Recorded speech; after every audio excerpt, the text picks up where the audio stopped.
నమస్కారం NSTV news ప్రేక్షకులకు స్వాగతం. ముందుగా ఎన్ఎస్టీవీ న్యూస్ ప్రేక్షకులందరికీ నూతన సంవత్సర శుభాకాంక్షలు. నా పేరు సంధ్య. ముందుగా బులెటిన్లో హెడ్లైన్స్.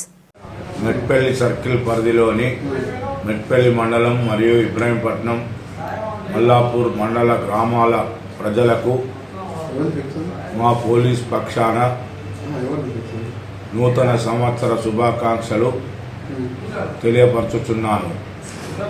మరియు కొత్త సంవత్సరంలో ఈ 3 మండలాలకు చెందిన గ్రామ ప్రజలు, విద్యార్థులు అందరూ వారి వారి కుటుంబ సభ్యులతో సుఖ సంతోషాలతో జీవితం గడపాలని ఆ దేవుడిని ప్రార్థిస్తున్నాను.